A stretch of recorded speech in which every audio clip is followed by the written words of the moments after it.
Hey friends, this is Sies here from Latitude 49, percussionist, noisemaker, and general goofball. And I'm here with you today at the request of a wonderful friend and a beautiful composer, Annika Socolofsky. And today what we're going to be focusing on is a kind of tutorial, if you will, on some sounds that I've been experimenting with over the years. And with the main focus of bowing individual crotale notes on a snare drum head with other metal objects resting on the head. And with the vibration of the crotale note traveling across the head, we can get some really, really great effects.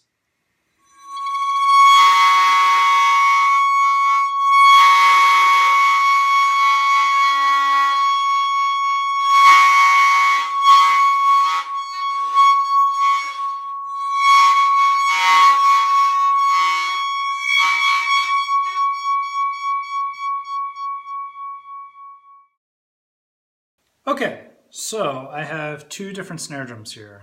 This one is a 14-inch in diameter and 5-inch in depth snare drum.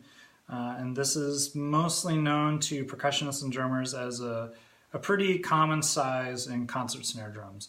This other drum here is 13 inches in diameter and about 3.5 inches thick. It actually might be 4 inches thick. And this drum is generally known among folks as a piccolo snare drum. So just two different snare drums just to kind of A-B some of these effects, and we can see how the sounds are different on each. So let's get started with the crotale effects. So I start out with a jumble of keys basically, and they're keys of all different sizes, and you know, they're on a ring, so some of them are directly on the head while others are kind of sitting on top of each other. And this is just, you know, my regular keys for every day. Nothing special about these keys. And so what I found is that lower crotale pitches from the low octave, crotales are generally separated into a high octave and a low octave. And pitches from the low octave, basically the G down to the lowest C in the crotale set, I have found achieve this kind of effect the best.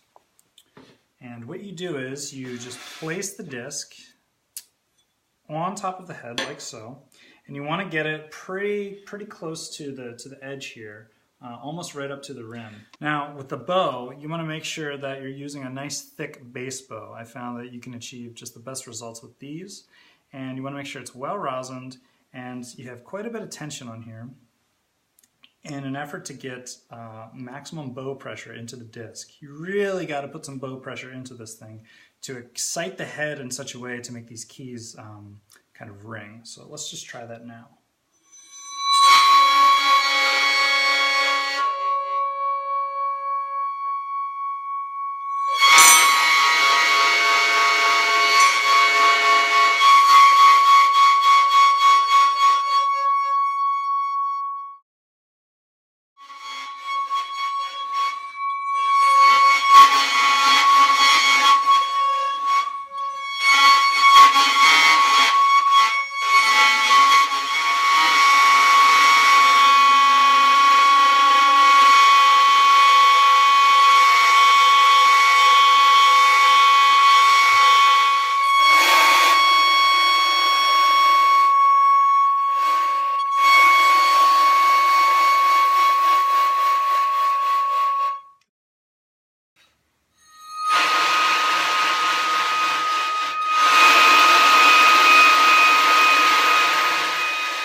Wow.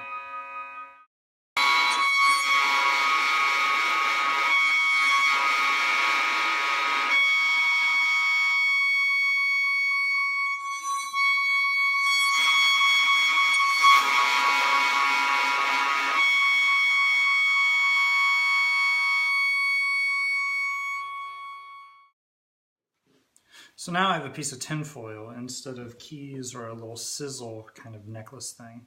And you can achieve a similar effect, but just with a lot more highs. And you'll see it's similar to kind of the snare sound when we just turn the snares on underneath the drum.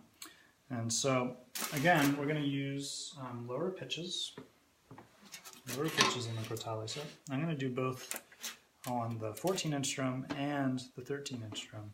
So what I like to do is actually crumple the tinfoil a little bit, and that will give us like a variance of ridges that will then dance on the head. Because if it's all flat, then you don't actually get that interesting of a sound. But this way, you know, some of the foil is on, some of it's not. It's just a little more chaotic, and I think that does influence the sound. So let's just check this out.